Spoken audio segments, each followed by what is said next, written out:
বাসায় বসে ফোন টিপছি, ঠিক তখনই হাসপাতাল থেকে ফোন আসলো, একটা এমার্জেন্সি রোগী আছে, তাড়াতাড়ি যেতে হবে। তাই আর দেরি না করে বেরিয়ে পড়লাম গাড়ি নিয়ে। এটি আমার জীবন, 1 মিনিট শান্তিতে বসতে পারি না। আমি ডাক্তার রাজ, সার্জারি বিশেষজ্ঞ, বাবা মায়ের একমাত্র সন্তান। বাবা অবসরপ্রাপ্ত ডাক্তার। হাসপাতালে পৌঁছে ইউনিফর্ম পরে অপারেশন থিয়েটারে ঢুকলাম। একটা মেয়ের ডান হাতে গুলি লেগেছে, মিষ্টি মুখটা মলিন হয়ে গেছে, দেখতে অনেকটা পরীর মতো। অনেক বড় বড় অপারেশন করেছে, কিন্তু এই মেয়েটার অপারেশন করতে মায়া লাগছে। যদি হাত কেটে ফেলতে হয়। হাতে অনেক ভয়ঙ্কর ক্ষত, মনে হাজারো চিন্তা নিয়ে অপারেশন শুরু করলাম। আলহামদুলিল্লাহ, প্রায় 2 ঘন্টা পর আমি সফল হলাম। মেয়েটার হাত কেটে ফেলতে হয়, কিন্তু 2-3 মাস হাত নাড়াতে পারবে না। অপারেশনের এই সফলতার ফলে হাসপাতালের পক্ষ থেকে আমাকে অনেক শুভেচ্ছা জানালো, কিন্তু মেয়েটার পরিবারের কাউকে দেখলাম না এখানে। এ কেমন পরিবার? অনেক কৌতূহল নিয়ে ফাইলটা হাতে নিলাম। মেয়েটার নাম নিশি। ওকে ওর ম্যানেজার এখানে ভর্তি করেছে। আমি নিশ্চুপ হয়ে মেয়েটার দিকে তাকিয়ে আছি। কত মায়া জড়িয়ে আছে এই মুখে। তারপর বাড়িতে ফিরে আসলাম। ফ্রেশ হয়ে নিচে গিয়ে মাকে বললাম, আম্মু খাবার দাও, খুব খিদে লাগছে। নিজের বউকে গিয়ে বলো খাবার দিতে।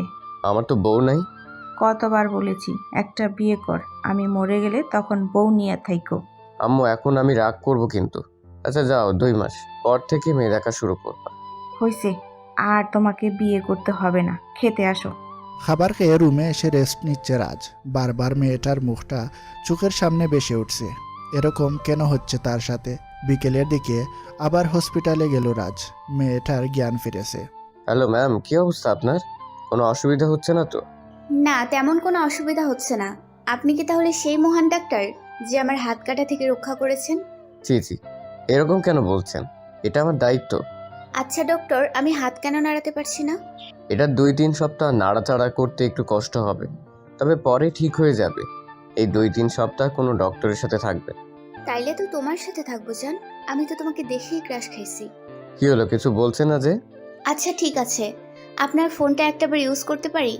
আসলে আমার ফোনটা হারিয়ে গেছে। জি অবশ্যই, এই নিন। ফোনটা হাতে নিল নিশি। ওয়ালপেপারে কালো পাঞ্জাবি পরা একটা পিক, অসম্ভব সুন্দর লাগছে তাকে। কিন্তু সে এরকম করছে কেন? এই 4 বছরে কোনো ছেলেকে সহ্য করতে পারে নাই। যেই উল্টাপাল্টা করেছে, লাশ হয়ে ফিরেছে। কল করলো রবিনের কাছে। রবিন তার পার্সোনাল ম্যানেজার। রবিন, তুই কই? জি ম্যাডাম, আপনার অবস্থা কেমন? আমি জিজ্ঞেস করছি তুই কই। আসলে ম্যাডাম, আমি সাকিবের লোকদের ফলো করতেছি। ওরা আপনার উপর গুলি চালিয়েছে। তোর ওদের ফলো করতে হবে না, আমি জানি আমাকে কে গুলি করেছে। তুই 10 মিনিটের মধ্যে এখানে আয়, এসে আমাকে নিয়ে যা। ওকে ম্যাম, আমি আসতেছি। ফোন শেষ করে ফোনটা ডাক্তারের দিকে এগিয়ে দিল। নিশি কেমন করে যেন তাকিয়ে আছে। ডাক্তার তো নয়, যেন কোনো ফিল্মের হিরো। হাইট 6 ফুটের কম হবে না। ঘন কালো চুলগুলো কপালে এসে পড়েছে, আর সাদা শার্টে অসম্ভব সুন্দর লাগছে তাকে। ফোন হাতে নিয়ে ডাক্তার প্রশ্ন করলো, আচ্ছা মিস নিশি, আপনার হাতে গুলি লাগলো কি করে? সময় হলে সব জানতে পারবেন। মানে ঠিক বুঝলাম না। আমার এখন একটু রেস্ট নিতে মন চাচ্ছে, এসব নিয়ে পরে কথা বলবো। ওকে, আপনি রেস্ট নেন। আজ তাহলে আসি। হুম, আবারও থ্যাঙ্কস ডক্টর। আপনার নামটা কিন্তু জানা হলো না। আমি ডাক্তার রাজ।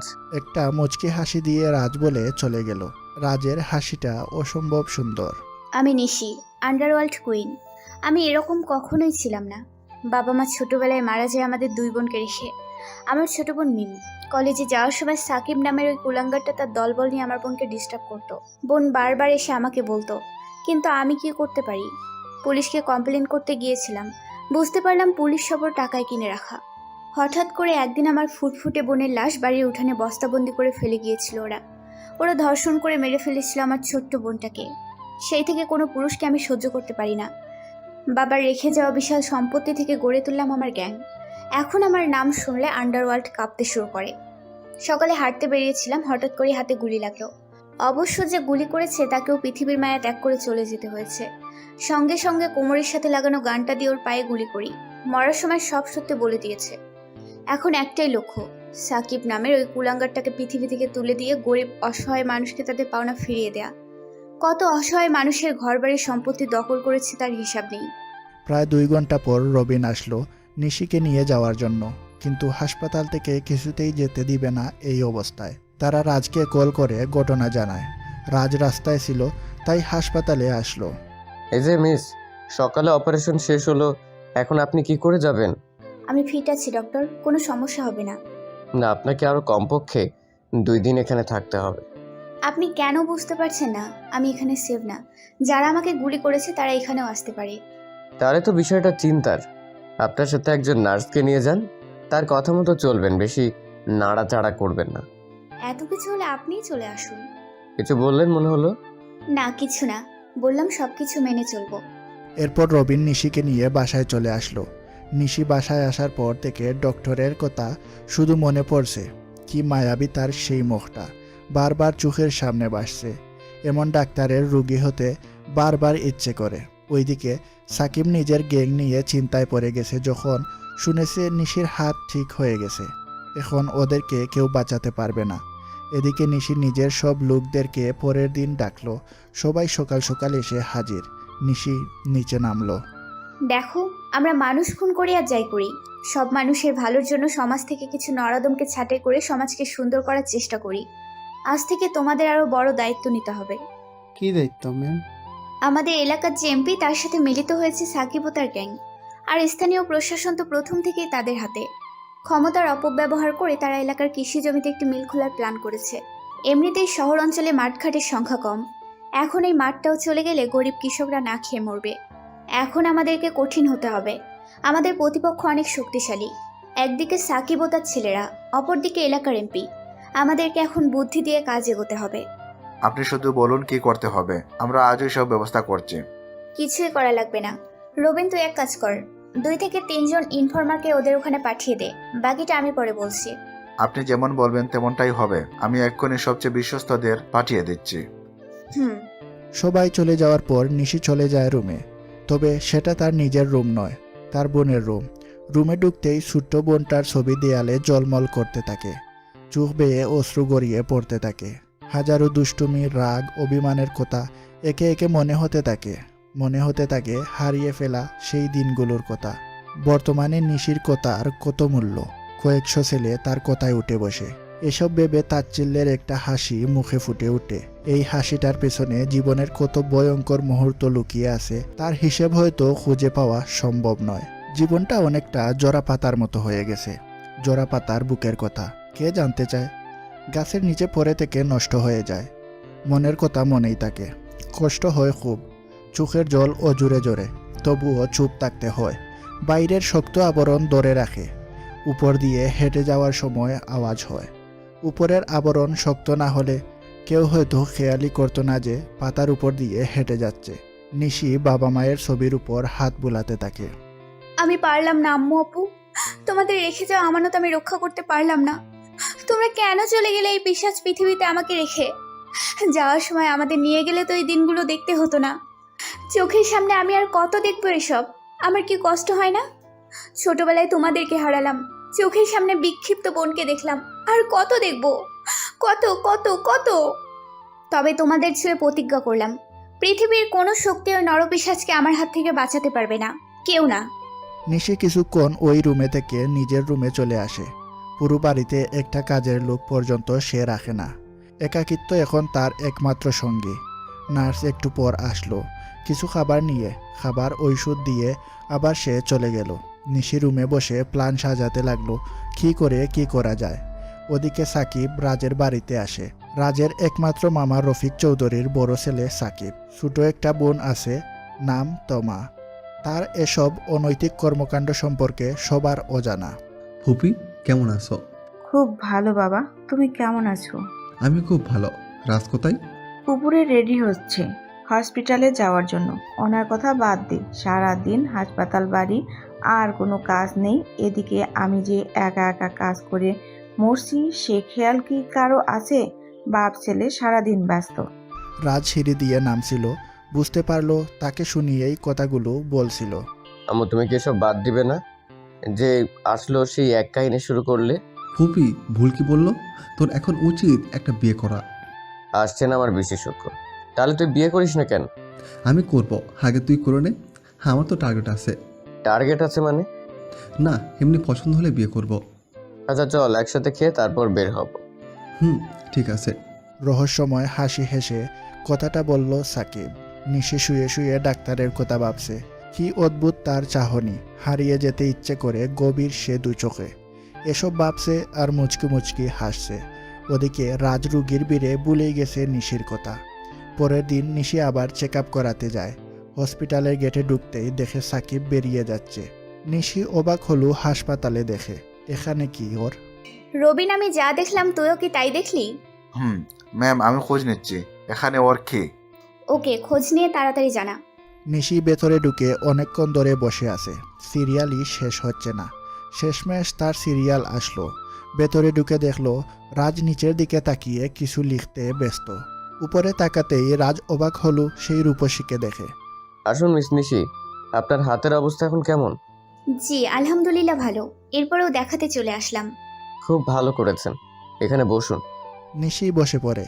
রাজ অনেক যত্ন করে ব্যান্ডেজটা খুলে ড্রেসিং করে আবার নতুন ব্যান্ডেজ দিয়ে দেয়। নিশি চুপচাপ বসে শুধু দেখছিল লোকটার ব্যবহার। পার্সোনালিটি মুগ্ধ করেছে তাকে। যখন ব্যান্ডেজ করছিল তার গরম নিঃশ্বাস মুখে এসে পড়ছিল। অদ্ভুত এক অনুভূতি হচ্ছিল নিশির। নিশি বাড়িতে চলে আসে, কিন্তু কিছুতেই ওই ডাক্তারকে বলতে পারছে না। তার মানে কি সে ডাক্তারের প্রেমে পড়ে গেছে? ইসরে, আমি কি ওই ডক্টরের প্রেমে পড়ে গেলাম নাকি? দূর, কি সব ভাবছি। এসব ভেবে নিশি রবিনকে কল করে। রবিনকে নিয়ে বেরিয়ে যায় গাড়ি নিয়ে। সন্ধ্যা নামবে একটু পর। আজ শুক্রবার। এই দিনটা নিশির কাছে একটু স্পেশাল, কারণ নিশি এই দিনটা রাস্তার পাশের অসহায় মানুষদের সাথে কাটায়। এটা সেই ক্লাস 8 থেকে। এদের সাথে থাকলে নিজেকে একটু হালকা মনে করে নিশি। সারাদিনের ব্যস্ততার ভিড়ে একটু শান্তি খুঁজে পায় সে। প্রতি শহরের অলিগলি রাস্তায় কয়েক হাজার মানুষ, কয়েকটা পাগলা জিমায়। তাদের পাগল হওয়ার পিছনে কোনো এক মায়াবতীর, কোনো এক স্বার্থপরতার গল্প রয়েছে। নিশি কিছু খাবার নিয়ে চলে যায় এক এক সপ্তাহে এক এক গলিতে। রাত 8টার দিকে হসপিটালের সব কাজ শেষ করে বাসায় ফিরছিল রাজ। রাস্তার পাশে নিশিকে দেখে গাড়ি থামায়। আরে আপনি মিস নিশি না? ডক্টর, এই সময় এখানে কি করেন? তাও খাবার দাবার নিয়ে? এগুলো আমার ভাই বোনদের দিতে এসেছি। কোথায় তারা? রাস্তার পাশের প্রতিটা ছেলে মেয়ে আমার ভাই বোন, প্রতিটা মহিলা আমার আম্মু, প্রতিটা মানুষ আমার বাবা। তাদেরকে আমি এগুলো দিতে এসেছি। প্রতি শুক্রবার আমি তাদের জন্য কিছু নিয়ে আসার চেষ্টা করি। ওয়াও, খুব সুন্দর চিন্তাধারা। তবে আমার একটা আবদারও আছে। আপনার আবার কি আবদার? আমি আপনার সাথে হেল্প করতে চাই। ওকে, সমস্যা নেই। তবে আপনি মনে হয় টায়ার্ড। আজকে চলে যান, পরের সপ্তাহে হবে। আমি মোটেও টায়ার্ড নই, আপনাকে হেল্প করার একটা সুযোগ দিন। রাজ, নিশি আর রবিন মিলে সবাইকে খাবার বিতরণ করে। নিশি আর অবাক হয় লোকটার এরকম বিহেভিয়ারে। রাতে খাওয়া দাওয়া করে নিশি বাড়িতে চলে আসে। বাসায় শুয়ে আছে। ঘুম আসছিল না কিছুতেই। বারবার ডক্টরের মুখটা সামনে ভেসে উঠছিল। ডক্টর, কি জাদু করলে আমায় বলো তো? এক মুহূর্ত তোমাকে ছাড়া ভাবতে পারছি না। পরের দিন সকালে রবিন তাড়াহুড়া করে নিশির বাসায় আসে। নিশি ড্রয়িং রুমে বসে টিভি দেখছিল। কি হয়েছে রবিন, এত তাড়াহুড়ো করছিস কেন? ম্যাম সর্বনাশ হয়ে গেছে। সাকিবের ছেলেরা কৃষকদের বস্তিতে ঢুকে বস্তি খালি করতে বলছে। যতগুলো আছে সবগুলোর হাড়গোড় ভেঙে দিয়ে হাসপাতালে অ্যাডমিট করে দিয়ে আসিস। ওকে ম্যাডাম, আমি এখনই লোক নিয়ে যাচ্ছি। অনেক বেড়ে গেছিস তুই সাকিব। সময় হয়েছে পৃথিবীর মায়া ত্যাগ করার। তৈরি হয়ে নে, আমি আসছি। আর আমি যখন আসবো তখন চোখ তুলে তাকাতে পারবি না। নিশি কিছুক্ষণ টিভি দেখে রুমে চলে যায়। বিকালে ডক্টরের চেম্বারে যায়। আরে মিস নিশি যে, বসুন। ডক্টর, আমি সোজাসুজি কথা বলতে পছন্দ করি। আপনাকে আমার ভালো লেগেছে। আপনি কি আমাকে বিয়ে করবেন? কি সব পাগলের মতো কথা বলছেন? রাজি কিনা বলুন। অসম্ভব, আমি কেন আপনাকে বিয়ে করব? এই রবিন, ভেতরে আয়। রবিন ভিতরে এসেই রাজের মুখের সামনে ক্লোরোফর্ম মাখানো একটা রুমাল ধরে। রাজ অজ্ঞান হয়ে ডলে পড়ে। রবিন রাজকে নিয়ে গাড়িতে বসায়। কারোর সাহস নেই সামনে আসার, কারণ রবিন গান বের করে রেখেছে। ডক্টর, আমি অনেক আগে থেকেই চেয়ে পাওয়ার অভ্যাস ছেড়ে দিয়েছি। এখন যা পাই সব জোর করে। তোমাকে আমি জোর করেই আমার করে নিব। নিশি একটা রহস্যময় হাসি দিয়ে কাকে যেন ফোন করে গাড়িতে উঠে যায়। বাসায় নিয়ে রবিনকে বলে বিয়ের ব্যবস্থা করতে। রবিন বিয়ের সকল ব্যবস্থা করে। রাজ আস্তে আস্তে চোখ খুলে নিজেকে একটা রুমের মধ্যে আবিষ্কার করে। সাজানো রুমটাতে হঠাৎ কারো ছবি টাঙানো দেখে অবাক হয়। আর কেউ নয়, এটা মিস নিশি। কিন্তু রাজ নিশির রুমে কি করে? তখন আস্তে আস্তে পূর্বের ঘটনাগুলো মনে পড়তে থাকে। তখনই কেউ দরজা খুলে ভেতরে প্রবেশ করে। রাজের মাথা তখন কাজ করছিল না। এসব কি মিস নিশি? আমাকে এভাবে তুলে আনার কারণ? আপনাকে বিয়ে করে সংসার করব। হোয়াট? পাগল হয়ে গেছেন? আমি কেন আপনাকে বিয়ে করতে যাব? করবেন ডক্টর, করবেন। Just wait and see. বলেই নিশি বেরিয়ে গেল। রাজ কথার আগামাতা কিছুই বুঝতে পারছে না, মাথাটা এখনও ঘুরছে। দরজা ধাক্কা দিল, কিন্তু দরজা বাইরের দিক থেকে লাগানো। রাজ আবার গিয়ে সোফায় বসে পড়ল। একটু পর নিশির অ্যাসিস্ট্যান্ট রবিন আসলো, হাতে কয়েকটা ব্যাগ নিয়ে। নেন স্যার, এগুলো পরে নেন। কি এগুলো? এখানে পাঞ্জাবি আর বরের যা যা লাগে সব আছে। কিসব পাগলামি করছেন? আমি কেন এসব পরবো? ঠিক আছে, পড়া লাগবে না, এভাবেই চলুন। বলেই রবিন রাজকে টান দিয়ে নিয়ে গেল নিচে। গিয়ে দেখলো অনেক লোক সবাই একজোট হয়ে এক কোণে দাঁড়িয়ে আছে। মধ্যবয়সী একজন লোক বসে আছে সোফায়, পাশে নিশি বসে আছে। রাজকে নিয়ে পাশে বসানো হলো। কি হচ্ছে এসব? আমাকে কি কেউ বলবে? আপনার সাথে আমার বিয়ে হচ্ছে ডক্টর। পাগলামের একটা সীমা থাকা দরকার। আপনি লিমিট ক্রস করছেন। রাজ উঠে যেতে চাইলে নিশি তার ফোনটা হাতে নিয়ে একটা ভিডিও দেখায়। ভিডিওতে রাজের বাড়ির সামনে বন্দুক হাতে কয়েকজন লোক বসে আছে। ভেতরে তো আপনার আব্বু আম্মু থাকেন, তাই না? আপনি কি করতে চাইছেন? আপনি যা ভাবতেছেন তাই হবে। দেখুন, আপনি বোঝার চেষ্টা করুন। বিয়েটা কোনো ছেলে খেলা নয়, সারা জীবনের একটা ব্যাপার। আপনি বললেন আর বিয়ে হয়ে গেল, এটা হতে পারে না। আমারও ফ্যামিলি আছে, তাদের পছন্দ আছে। আমি তাদেরকে রেখে কিভাবে বিয়ে করব? অত কিছু বুঝি না, আমার আপনাকে পছন্দ হয়েছে, আপনাকেই বিয়ে করব। পছন্দ হয়েছে ভালো কথা। আমি আমার ফ্যামিলির সাথে কথা বলি, তারা দেখুক, তারপর তো বিয়ে ভাবে হুট করে বিয়ে করা তো সম্ভব নয়। বিয়ে কি তোমার ফ্যামিলি করবে নাকি? আর তোমার ফ্যামিলি বলতে তো শুধু আব্বু আর আম্মু। আর আপনার আম্মু তো আপনাকে বিয়ে দেওয়ার জন্য উঠে পড়ে লেগেছে। তাদের আমাকে নিশ্চয়ই পছন্দ হবে। আপনি এত কিছু কিভাবে জানলেন?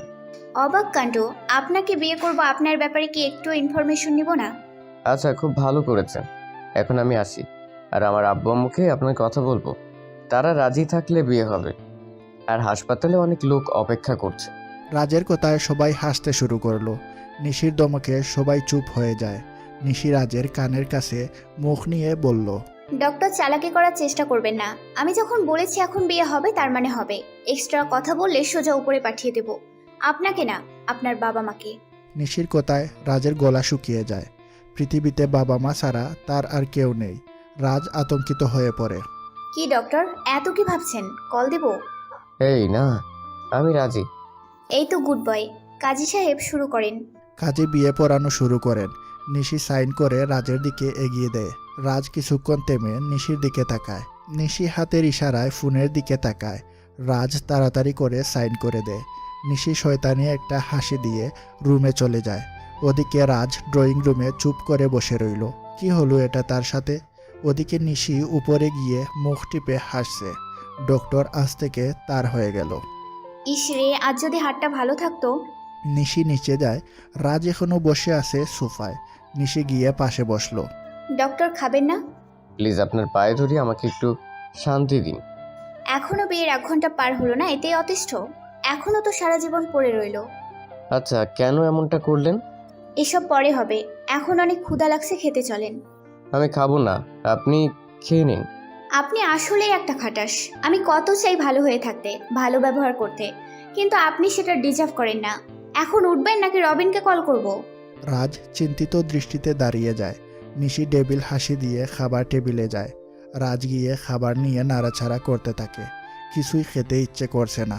বাবা মাকে দেখতে মন চাচ্ছে। কি ডক্টর, খাচ্ছেন না যে? কই, খাচ্ছি তো। কই খাচ্ছেন দেখি, হা করেন। বলেই নিশি রাজের মুখের সামনে খাবার ধরল। রাজ মুখ ফিরিয়ে নিল। তখনই নিশি ফোনের দিকে ইশারা করলো। রাজ বিরক্তি ভরা দৃষ্টি নিয়ে খেতে শুরু করলো। আর নিশি মুচকি মুচকি হাসছে। রাতে রাজ নিশির রুমের সামনে গেল। রুমে নেই। পাশের রুম থেকে কান্নার আওয়াজ আসছিল। রাজ পাশের রুমে গিয়ে দেখলো নিশি একটা ছবি ধরে অনেক কান্না করছে। রাজকে দেখে কান্না থামিয়ে দিল নিশি। কি ডক্টর, কোনো দরকার? আপনি কান্না করছিলেন কেন? এমনি ভালো লাগছিল না, তাই কান্না করছি। ও, আসলে আমি আসছিলাম, আমার ফোনটা যদি একটু দিতেন, বাড়িতে কল করতাম। আব্বু আম্মু অনেক চিন্তা করবে। লাগবে না, আমি বলে দিয়েছি আপনার আব্বু আম্মুকে। কি বলছেন? আর কিভাবে বলছেন? আমার একটা লোককে আপনার অ্যাসিস্ট্যান্ট বানিয়ে পাঠিয়ে দিয়েছি। ও গিয়ে আপনার আব্বু আম্মুকে বলেছে আপনি 1 মাসের জন্য মেডিকেল ক্যাম্পে গেছেন।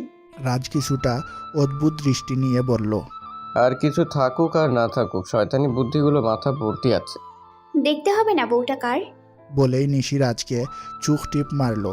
রাজ বিরক্তি ভরা দৃষ্টি নিয়ে রুম থেকে বেরিয়ে গেল। রাজ গিয়ে ড্রয়িং রুমে বসেছিল। নিশি এসে পাশে বসলো। ডক্টর, হাত ব্যথা করে, কি করব? রাজ একথা শুনে তাড়াতাড়ি হাতটা নিয়ে দেখতে লাগলো। ব্যান্ডেজ খুলে দিবে ভাবছে, তাই ফার্স্ট এইড বক্সটা নিয়ে আসলো। রাজ আস্তে আস্তে নিশির ব্যান্ডেজটা খুলতে লাগলো। নিশি দাঁতে দাঁত চেপে বসে আছে। ডক্টর, ব্যথা লাগে তো? একটু ব্যথা লাগবে, পরে ঠিক হয়ে যাবে। রাজ খুব যত্ন করে নিশির ব্যান্ডেজটা খুলে দিল। নিশি হাতে অল্প অল্প শক্তি পাচ্ছে। ডক্টর, আমি অল্প অল্প হাত নাড়াচাড়া করতে পারছি। আস্তে আস্তে ঠিক হয়ে যাবে, লাফালাফি করবেন না। না গো জামাই, তুমি না বললে আমি কি লাফালাফি করব? তখনই রবিন হন্তদন্ত হয়ে বাড়িতে প্রবেশ করলো। ম্যাম, একটা সর্বনাশ হয়ে গেছে। নিশি রবিনকে নিয়ে একটু দূরে যায়। কি হয়েছে? ম্যাম, আপনাদের পুরনো বাড়িতে সাকিবের লোকেরা আগুন লাগিয়ে দিয়েছে। কি বলছিস? তোরা কোথায় ছিলি? সরি ম্যাম, আমরা বুঝে ওঠার আগেই কি থেকে কি হয়ে গেল। তাড়াতাড়ি গাড়ি বের কর, আমি যাব। Okay ma'am. নিশি তাড়াতাড়ি রুমে গিয়ে গানটা বের করে গাড়িতে চলে গেল। রাজ সোফায় বসে শুধু দেখছিল। নিশি গাড়িতে উঠে তার সকল লোকদের একত্রিত হতে বলে। নিশি নিজের বাবার স্মৃতি জড়িত বাড়ির সামনে গিয়ে কান্না করে দেয়। কত স্মৃতি জড়িয়ে আছে ওই বাড়িতে। শুধুমাত্র একটা ছেলে ওর পুরো জীবনটা ধ্বংস করলো। সাকিব, তোকে আমি এত ভয়ঙ্করভাবে মারবো তুই স্বপ্নেও সেটা ভাবতে চাইবি না। প্রস্তুত থাক, আমি আসছি।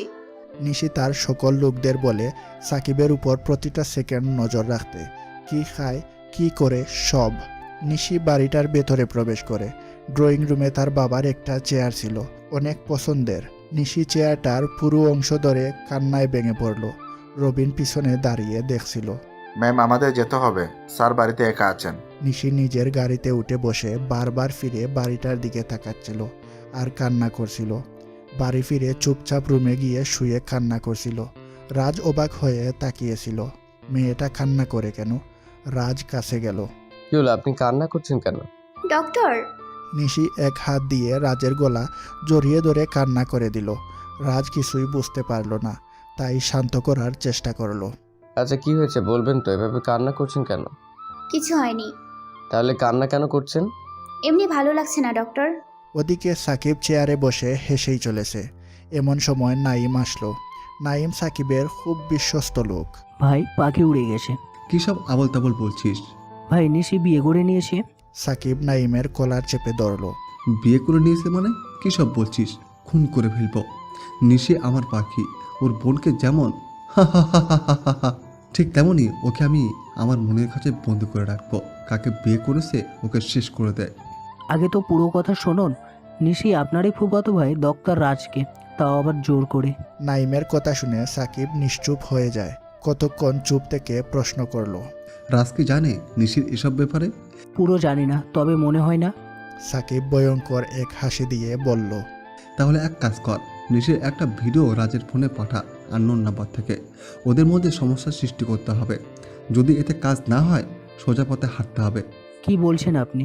আপনার ফুফাতো ভাইকে খুন করবেন? সাকিব কখনো নিজের জিনিস ছেড়ে দেয় না, আর এত দামি তো প্রশ্নই আসে না। যে আমার রাস্তায় আসবে তাকেই মরতে হবে। ওকে আমি এক্ষুনি পাঠিয়ে দিচ্ছি। রাজ ড্রয়িং রুমে বসে একটা উপন্যাস পড়ছিল।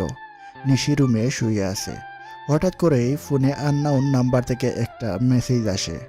ওপেন করতেই একটা ভিডিও দেখতে পায়, যেখানে নিশি একটা লোককে গুলি করছে। রাজের মাথা নষ্ট হয়ে যায় এটা দেখে। সঙ্গে সঙ্গে মেসেজ আসে। মেসেজে লেখা ছিল, ডাক্তার শুনলাম মানুষের জীবন বাঁচায়, এখন দেখি ডাক্তারের বউ মানুষকে খুন করে। রাজ প্রচণ্ড রেগে যায়। ফোনটা নিয়ে উপরে চলে যায়। নিশির রুমে ঢুকে নিশি বসেছিল। ছি ছি, তুই এতটা নিচ আমার জানা ছিল না। ভাবছিলাম তুই আমাকে হয়তো ভালোবাসিস তাই এরকম করছিস, বাট তুই তো একটা খুনি। আমার ভাবতেই ঘৃণা লাগছে। তোর মতো একটা খুনিকে আমি অল্প অল্প করে ভালোবাসছিলাম। রাজ, এরকম করছো কেন? কি হয়েছে? খবরদার, তোর এই জঘন্য মুখে আমার নাম নিবি না। ছোটবেলা থেকে একটাই স্বপ্ন ছিল, কিভাবে মানুষকে রক্ষা করব, কিভাবে সুন্দর জীবন উপহার দেব। কিন্তু শেষে কিনা একটা খুনির সাথে সংসার করব। তোকে আমি ডিভোর্স দিব। তোর কীর্তিকলাপ তুই দেখ। বলেই নিশির দিকে ফোন ছুঁড়ে মারে রাজ। রুম থেকে বেরিয়ে ছাদে যায়। ফোনটা হাতে নিয়ে ভিডিওটা দেখে নিশি অবাক হয়ে যায়। লোকটা একটা গরিব মেয়েকে জোর করে বিয়ে করতে চাইছিল। তাই ওকে মেরেছে। কিন্তু এই ভিডিও রাজকে কে পাঠালো? নিশি রাজের এমন ব্যবহারে কান্নায় ভেঙে পড়ে। তবে রাজের এমন ব্যবহার স্বাভাবিক হওয়ার কথা, কিন্তু রাজ তাকে একবার জিজ্ঞেস করলো না। নিশি বিশাল দুটানায় পড়ে গেল, উঠে রাজের পিছু পিছু গেল। রাজ ছাদে দাঁড়িয়েছিল, নিশি পিছন থেকে ডাক দিল। রাজ, আমার কথাটা শোনো। রাজ নিশিকে দেখে ধাক্কা দিয়ে চলে আসে। নিশি ছিটকে পড়ে যায়, কান্নায় ভেঙে পড়ে। জানি না ভালোবাসা কেন আজ আমার সাথে লুকোচুরি খেলছে। আমি জীবনে চলার পথে যাকে বেশি লাইক করতাম সে আজ আমাকে হেট করে। ভেবেছিলাম যাকে নিয়ে মনের অজান্তে স্বপ্নের নদী পাড়ি দেবো সেই আজ আমাকে ঘৃণা করে। হয়তো আজ আমি তোমাকে হারিয়েছি, আর যেদিন তুমি আমাকে হারাবে সেই দিন তোমার চোখের জল রেখে যাওয়া স্মৃতিগুলো তোমাকেই স্মরণ করিয়ে দেবে। রাজ, তোমার কি একবারও আমার কথা শোনার কথা মনে হলো না? আমার কি কিছু বলার থাকতে পারে না? না চাইতে যা পাওয়া যায় তা সবসময় মূল্যহীন। তেমনি করে আমিও তোমার জীবনে মূল্যহীন, কারণ তুমি তো চাওনি আমাকে, কিন্তু আমি চেয়েছি তোমাকে। আমার জীবন আর তার গভীর প্রেম হয়তো তোমাকে পাওয়ার বাসনা করেছিল। তুমি কেন এমন করলে? কষ্ট দাও, তবে এত বেশি দিও না যা সইবার ক্ষমতা আমার নেই। দুঃখ দাও, তবে এত বেশি দিও না যা বইবার ক্ষমতা আমার নেই। আমায় এত বেশি কাঁদায়ও না যে কান্নার জল তোমায় একদিন ভাসিয়ে দিবে। তুমি বুঝবে একদিন আমাকে, সেদিন হয়তো অনেক দেরি হয়ে যাবে, অনেক দেরি। ওদিকে রাজ এসে পাশের রুমটা বন্ধ করে কান্না করে দিল। সে বুঝতে পারছে না, কিন্তু কেন জানি তার আজ খুব কান্না করতে ইচ্ছে করছে। সবকিছু অন্ধকার মনে হচ্ছে। হয়তো সেও নিশিকে ভালোবেসেছিল, তবে তা প্রকাশ করতে পারেনি। যেদিন প্রথম জেনেছিলাম তুমি আমাকে ভালোবাসো, আমি নির্বাক হয়ে তোমার মুখের দিকে তাকিয়েছিলাম। তুমি জানো না কি প্রচণ্ড কান্না পাচ্ছিল আমার। ইচ্ছা করছিল দৌড়ে এতটা দূরে চলে যায় যেখান থেকে আমার কান্নার শব্দ তুমি শুনবে। যদিও সে কান্না ছিল আমার সুখের, এমন কান্না আমি সারা জীবন কাঁদতে চাই। তবু আমি বুঝে গিয়েছিলাম আমার কান্না তুমি দেখতে পারবে না। কিন্তু সবই যে একটা ভ্রম ছিল আজ বুঝতে পারছি। নিশি, কেন তুমি এই ভুল পথে পা বাড়ালে? কেন তোমার জীবনের সাথে আমাকে জড়িয়ে দিলে? কেন আমাকে কষ্ট দিলে? কেন করলে এমন? নিশি এসে রাজের দরজায় অনেক ডাকলেও রাজ খুলেনি। পরের দিন সকাল হতেই রবিন এসে জানায় সাকিবের আস্তানার খোঁজ পাওয়া গেছে। নিশি ভয়ঙ্কর চোখে বেরিয়ে পড়ে। রাজ ঘুম থেকে উঠে দেখে সে সোফায় হেলান দিয়ে ঘুমিয়ে পড়েছিল। দরজা খুলে পুরো বাড়ি দেখলো, নিশি নেই। আমি কেন ওকে নিয়ে টেনশন করছি? কেন ওকে ভুলতে পারছি না? কি হলো আমার? নিশি গিয়ে তার লোকজন নিয়ে সাকিবের আস্তানায় আক্রমণ করে। হঠাৎ আক্রমণে দিশেহারা হয়ে পড়ে সবাই। সাকিবের দিকে লক্ষ্য করে গুলি ছুড়ে পায়ে লাগলেও কি থেকে কি হয়ে গেল। নিশি অনেক খুঁজলো, কিন্তু পেল না। নাইম সাকিবকে নিয়ে পেছনের দরজা দিয়ে বেরিয়ে যায়। শিট, আজকে তুই বেঁচে গেলি সাকিব। আমি আবার আসবো তোকে ধ্বংস করতে, প্রস্তুত থাকিস। নিশি বাসায় চলে আসে। রাজ এখনো রুমে বসে আছে। নিশি গিয়ে পাশে বসে। রাজ নিচের দিকে তাকিয়ে কিছু বলছিল, তাই খেয়াল করেনি। যখন বুঝতে পারলো উঠে যেতে চাইল, নিশি টান দিয়ে বসিয়ে দিল। রাজ চুপচাপ বসে আছে। Doctor, I am really sorry, কিন্তু আমি আজকে যে কথাটা বলবো সেটা বলার পর হয়তো বিশ্বাস করবে না। কি কথা? তোমার মামাতো ভাই সাকিব না ছাত্র নেতা? তা কি হয়েছে? সাকিব আসলে একজন গুন্ডা, মারাত্মক খুনি, একজন ধর্ষক। কথাটা বলতেই নিশির গালে তাপ্পড় পড়ল। নিশি গালে হাত দিয়ে দাঁড়িয়ে রইল। তুই তো আসলে একটা নীচ। না হলে নিজের দোষ ঢাকতে কোনোদিন অন্যকে দোষারোপ করতি না। আমি জানতাম তুমি আমাকে বিশ্বাস করবে না, তবে একদিন এটা প্রমাণ হবেই, আর সেদিন অনেক দেরি হয়ে যাবে। আমি সেই দিনের অপেক্ষায় রইলাম। রাজ, আমি তোমার কাছ থেকে 2টা মিনিট সময় চাই। যদি পারো 2টা মিনিট আমার জন্য দাও। আমি তোমাকে দেখাতে চাই, প্লিজ আমার সাথে চলো। বলেই নিশি পাশের রুমে চলে গেল। রাজ পিছন পিছন গেল। নিশি তার বোনের ফিকের দিকে আঙ্গুল দিয়ে বলল, ওই মেয়েটাকে দেখছো? আমার নিঃশ্বাস, আমার অন্ধকার জীবনের একমাত্র আলো, আমার ছোট বোন। বাবা মা মারা যাওয়ার পর আমাকে দায়িত্ব দিয়ে যায় বোনটার, কিন্তু আপনার মামাতো ভাইয়ের নোংরা চোখ থেকে বাঁচাতে পারিনি আমার বোনটাকে। বলো, আমি কত সহ্য করব? ছোটবেলায় নিজের চোখের সামনে বাবা মাকে মারতে দেখলাম, সেই সব কাটিয়ে উঠতে আমার বোনের বিবস্ত্র লাশ দেখলাম। আমি তো এখন মানুষ না, আমি এক নিথর পাথর হয়ে গেছি। সেই দিনই আমার অন্তর মরে গিয়েছিল, এখন তো শুধু এটা দেহ। সেই দিনই পণ করে নিয়েছিলাম সকল অন্যায়কারীর গোমর আমি ভাঙবই, ধ্বংস করে দেব তাদের সব কিছু। বিশ্বাস করো, আমি কখনো কোনো ভালো মানুষকে কষ্ট দেইনি। অন্যায়কারীদের থামানোর জন্য অন্যায় করা লাগে না, দেশে আইনের ব্যবস্থা আছে। আইন মাই ফুট, সব টাকার কাছে বিকৃত। পায়ে ধরেছিলাম আমার বোনকে যখন ডিস্টার্ব করেছিল, তখন এলাকার পুলিশ কমিশনারের, কিন্তু দেখছি বলে তোমার ফুফাতো ভাইকে কিছু করে নাই, সেই জন্য ধ্বংস আমার বোন। নিশির কথায় রাজ কিছুটা কষ্ট পায়। সত্যি মেয়েটার পুরো জীবনই কষ্টে কেটেছে। তাকে জড়িয়ে কিছুটা স্বস্তি খুঁজতে চাইছিল, কিন্তু সেও তো দূরে সরিয়ে দিচ্ছে। কি হবে, কি করবে, রাজ কিছু বুঝতে পারছে না। এরপর সাকিবের উপর এমন নোংরা অভিযোগ।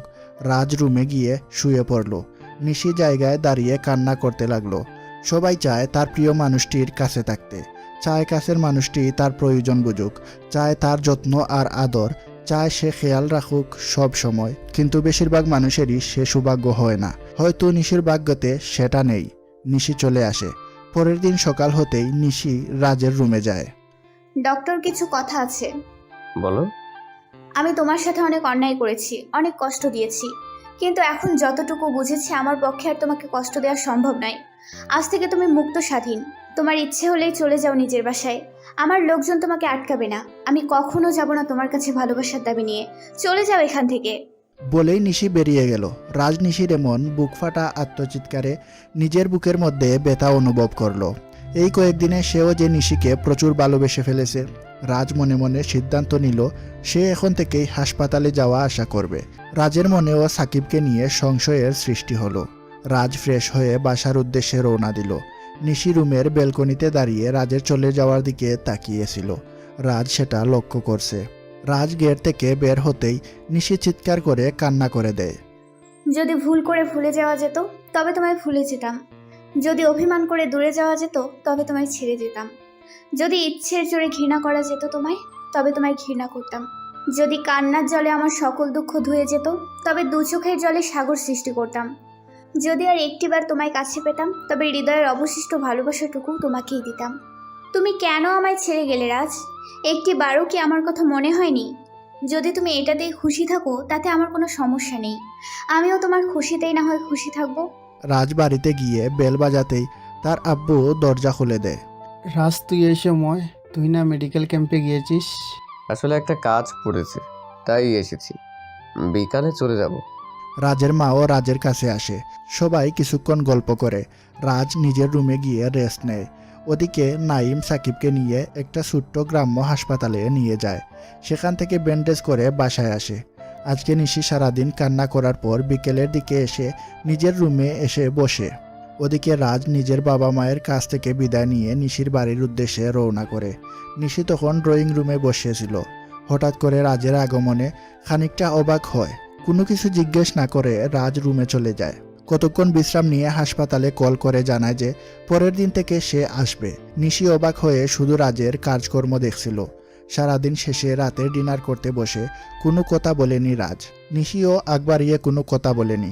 রাজ নিজের রুমে চলে যায়, গিয়ে রেস্ট নিতে থাকে। পরের দিন সকাল হতেই রাজ রেডি হয়ে নিজের হাসপাতালে যাওয়ার জন্য ব্রেকফাস্ট করতে আসে। সাদা শার্টের সাথে কালো প্যান্ট, ওপরে ডাক্তারের ইউনিফর্ম, পুরাই ওসাম লাগছে তাকে। নিশি কতক্ষণ তাকিয়েছিল। রাজ এসে কাজের লোককে ব্রেকফাস্ট দিতে বলে। ব্রেকফাস্ট করে হাসপাতালের উদ্দেশ্যে বেরিয়ে যায়।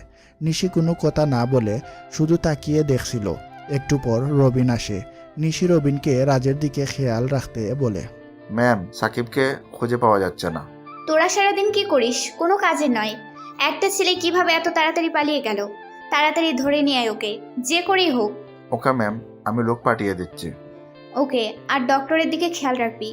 ওনাকে বাইরে যেতে দিলেন কেন? সেটা কি তোকে বলবো? তাড়াতাড়ি যা। Sorry ma'am. রাজ অনেকদিন পর হাসপাতালে আসছে, তাই সবার সাথে কথা বলে 3-4 জন রোগী দেখে কেবিনে আসে। রাজের মাথায় ব্যথা করছে। রাজ মনে মনে নিশির কথাগুলো চিন্তা করছে। তাহলে কি সত্যি সাকিব এসবের সাথে জড়িত? রাজ ফোনটা হাতে নিয়ে সাকিবকে কল করে। সাকিব রাজের ফোন দেখে কিছুটা ঘাবড়ে যায়। বয়ে বয়ে ফোনটা রিসিভ করে। সাকিব, কেমন আছিস? কেমন থাকবো? ভালো আছি। তুই এরকম তোতলাচ্ছিস কেন? না, এমনি। তুই এখন কই? আমি আর কোথায় থাকবো? বাসায়। একটু আমার হাসপাতালে আসতে পারবি?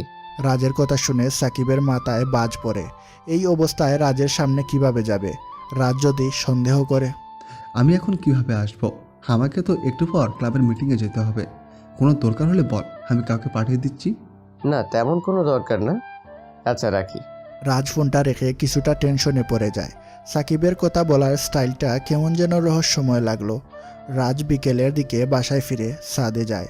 নিশি সারাদিন বিভিন্নভাবে সাকিবকে খুঁজতে থাকে, কিন্তু সাকিব গা ঢাকা দিয়েছে। নিশি বাসায় এসে কিচেনে যায়।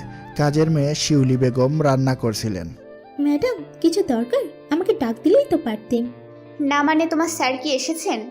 স্যার এই মাত্র আসলেন, ফ্রেশ হয়ে ছাদে গেছেন। কি বলো, এখনো দুপুরে খাবার খায়নি? আমি বলছি, কিন্তু স্যার খাবে না বলে চলে গেলেন। ও আচ্ছা। নিশি রুমে যায়। রাজের ব্যবহার অদ্ভুত লাগে তার কাছে। কিছু না বলে চলে গেল, আবার কিছু না বলেই চলে আসলো। আসার পর এরকম ব্যবহার, সবটা যেন একটা রহস্য মনে হলো তার কাছে। অবশ্য রাজ ফিরে আসতে মনের মধ্যে কিছুটা হালকা অনুভব করছে। এত কিছুর পরও রাজ যে একবারে ছেড়ে যায়নি, এটাই স্বস্তির। রাজ নিশির কথা না বলায় কিছুটা অভিমান করে, অবশ্য এতে তারও দোষ আছে। দুজন দুদিকে দুই ভাবনায় মগ্ন। ওদিকে সাকিব একটা মাস্টার প্ল্যান করছে। ছাদে দাঁড়িয়ে আনমনে এসব ভাবতেছিল রাজ। পিছন থেকে নিশি আসলো। নিশি কিভাবে কথা বলবে খুঁজে পাচ্ছে না। ডক্টর, বলো। ফিরে আসলেন যে বড়? কেন, আসলে কি কোনো সমস্যা? তা না, তবে তুমি যে আমার কাছ থেকে মুক্তি চেয়েছিলা, মুক্তি পাওয়ার পর কেন উড়াল দিচ্ছ না? মুক্ত করে ডানা কেটে দিলে কি পাখি উড়তে পারে? কি সব বলো? আমি আবার কখন তোমার ডানা কাটলাম? তবে একজনের কাটার সময় এসে গেছে। কার? সাকিব কাল আমার সাথে লাগতে এসেছিল, পায়ে গুলি মেরেছি, মরতে মরতে বেঁচে গেছে। আরেকবার সামনে পেলে এত ভয়ঙ্করভাবে মারবো, খুঁজেও পাবে না। রাজ নিশির কথায় আনইজি ফিল করলো। সুজা নিচে চলে আসলো। রাজের চলে আসার দিকে তাকিয়ে তাচ্ছিল্যের হাসি হাসলো নিশি। রাজ নিচে এসে চিন্তা করতে থাকলো। অনেক রহস্য, অনেক সমস্যা, অনেক হিসেব নিকাশের সমাধান এখন তাকেই করতে হবে। ওদিকে নাইম সাকিবের কাছে আসে। ভাই, প্ল্যান তো ফেল করে গেছে। মানে কি বলছিস তুই? আরে, ওরা মারামারি করার বদলে আরও একসাথে থাকছে। এবার প্ল্যান বি কাজে লাগা। এর মানে কি? যা ভাবছিস ওইটি শেষ করে দেয়। আর একবার ভেবে দেখো ভাই, তোমার একমাত্র ফুফাতো ভাই।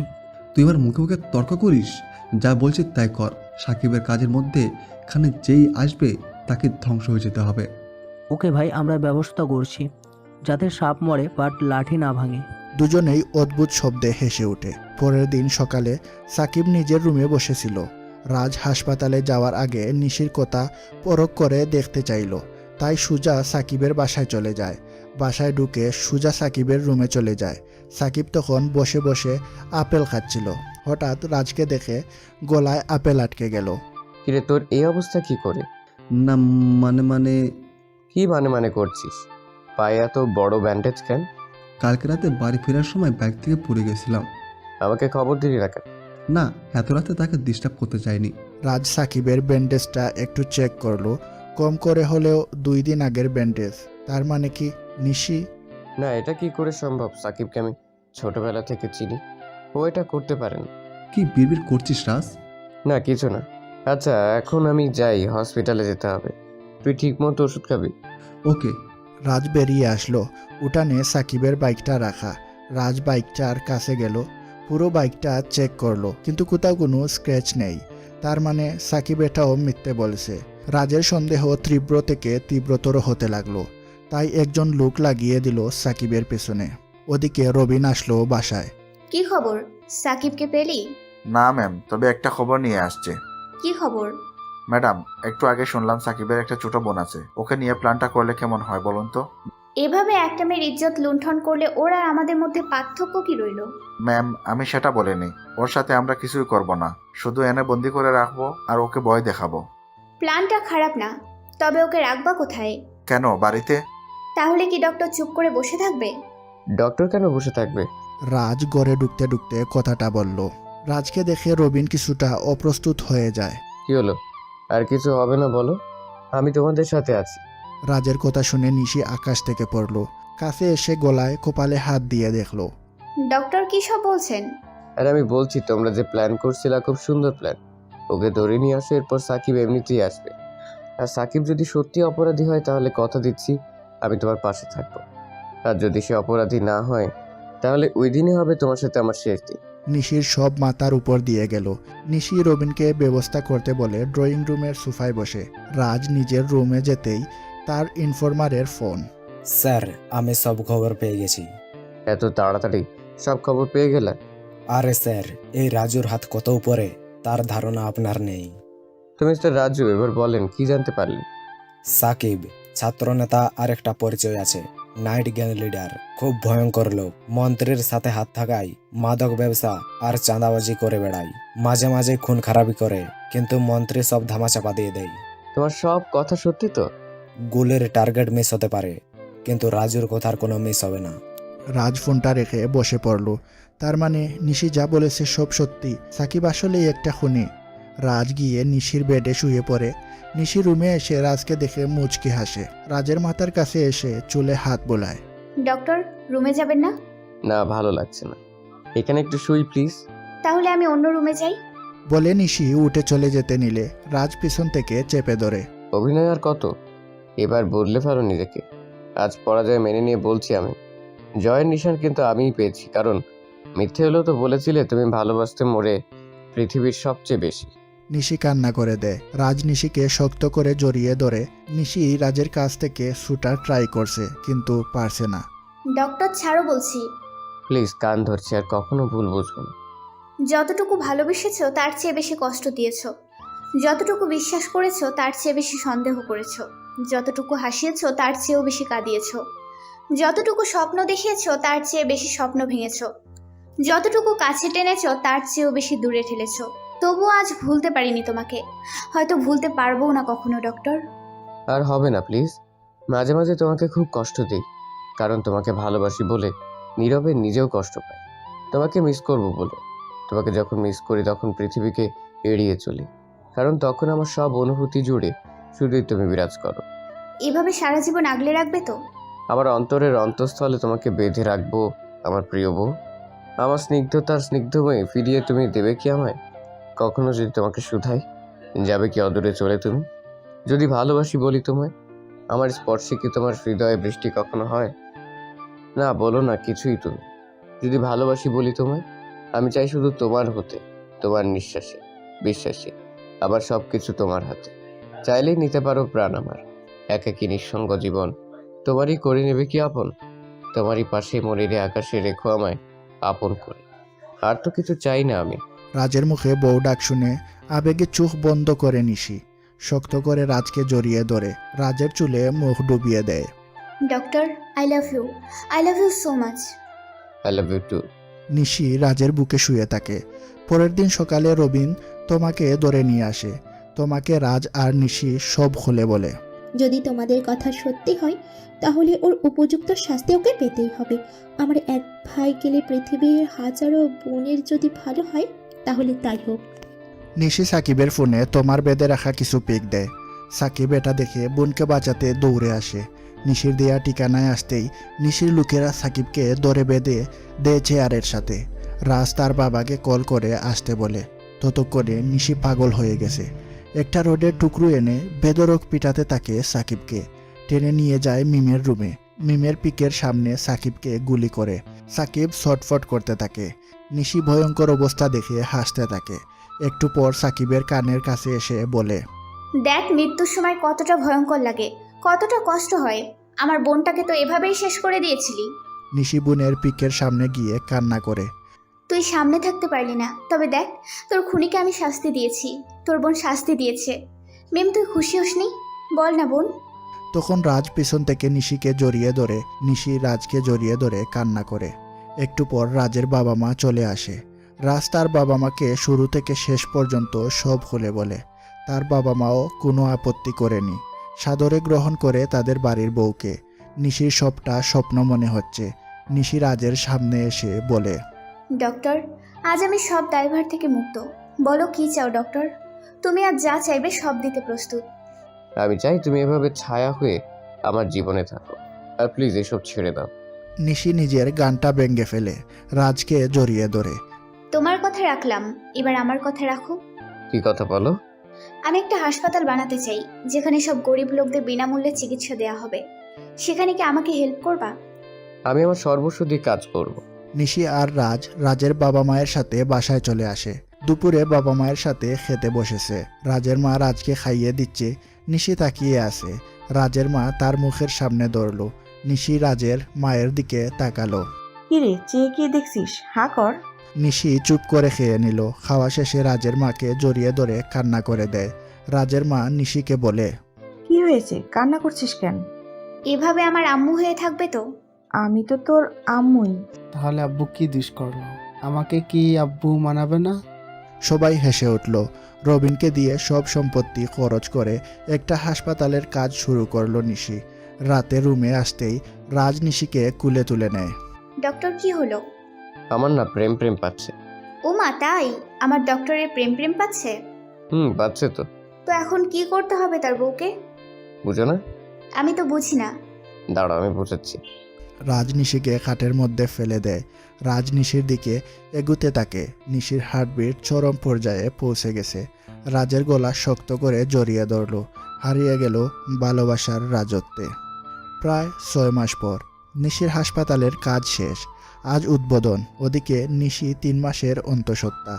রাজ প্রতিটা মুহূর্ত রুটিন করে কাজ করে। বিকাল হতেই রাজ নিশিকে ধরে গাড়িতে বসায়। বাড়ির সবাই মিলে হাসপাতাল উদ্বোধন করেন। রাজের বসার জন্য একটা চেয়ারের ব্যবস্থা করা হয়েছে।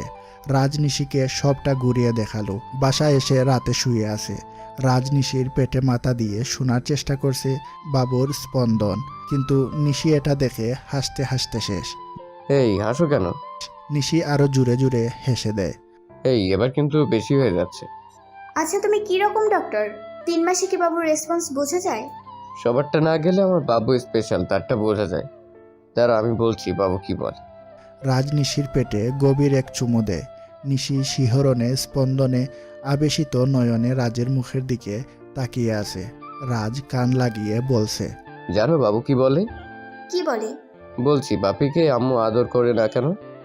তাহলে তো বাবুও ডক্টরের মতো দুষ্টু হবে। না, আমার বাবু খুব মিষ্টি হবে। তুমি তোমার কথা উইথড্র কর। ওকে। নিশি হাত বাড়ালো। রাজ নিশিকে শক্ত করে জড়িয়ে ধরল। এভাবেই পার হোক সত্যিকারের ভালোবাসার হাজারো বছর। ভালোবাসা এক এমন অনুভূতি যা জীবনের প্রতিটি অধ্যায়কে রঙিন করে তোলে। এটি কোনো নির্দিষ্ট সংজ্ঞায় বাঁধা যায় না, কারণ ভালোবাসা নিজেই এক মুক্তির নাম। আমাদের অনুভূতির গভীরে এমন কিছু স্পর্শ এনে দেয় যা ভাষায় প্রকাশ করা কঠিন। যখন আমরা কাউকে ভালোবাসি তখন তার জন্য সব কিছুই করতে চাই, এমনকি ছোট ছোট ত্যাগেও আনন্দ খুঁজে পাই। ভালোবাসার মধ্যে এমন এক শক্তি আছে যা মানুষকে বদলে দেয়, নতুন করে ভাবতে শেখায়, জীবনের অর্থ উপলব্ধি করতে সাহায্য করে। ভালোবাসার সবচেয়ে সুন্দর দিক হলো এটি শর্তবিহীন। সত্যিকারের ভালোবাসায় কোনো স্বার্থ নেই, তাকে শুধু দুজনের অন্তরের মিলন। একে অপরকে হাসি, কান্না, সুখ দুঃখ সব কিছুতে অংশগ্রহণ করতে চাওয়াই ভালোবাসার মূল সৌন্দর্য। ভালোবাসা মানে শুধু একসঙ্গে সময় কাটানো নয়, বরং পাশ থেকে একে অন্যের সফলতা, ব্যর্থতা এবং সকল আবেগ ভাগাভাগি করা। এতে বন্ধনের একটি গভীরতা তৈরি হয় যা কোনো অবস্থাতেই ভাঙা যায় না। ভালোবাসা এমন এক অনুভূতি যা কখনো পুরনো হয় না, বরং সময়ের সাথে সাথে আরও গভীর এবং মধুর হয়। এই মধুরতা আমাদের জীবনের প্রতিটি মুহূর্তকে অর্থবহ করে তোলে। যেখানে ভালোবাসার স্পর্শে আমরা নিজেরাই নতুন রূপে জেগে উঠি। প্রতিটি ভালোবাসার গল্প এক অনন্য সৃষ্টি যা আমাদের হৃদয়ে অমর হয়ে থাকে। ভালোবাসা জীবনের সেই আলো যা অন্ধকারে পথ দেখায়, সুখ দুঃখের সঙ্গী হয়ে পাশে থাকে। সঠিকভাবে এই ভালোবাসাকে ধরে রাখতে পারলে জীবন হয়ে ওঠে সত্যি সুন্দর ও অর্থবহ। তো বন্ধুরা, আমাদের গল্পটি আপনাদের কাছে কেমন লাগলো অবশ্যই আমাদের কমেন্ট বক্সে লিখে যাবেন। আর যদি ভালো লেগে থাকে তাহলে একটি লাইক করে দিবেন, আর নতুন হয়ে থাকলে চ্যানেলটি সাবস্ক্রাইব করে রাখবেন। দেখা হবে অন্য কোনো ভালোবাসার গল্পে। সেই পর্যন্ত ভালো থাকুন, সুস্থ থাকুন, ভালো রাখুন নিজের ভালোবাসার মানুষটিকে। ধন্যবাদ।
না।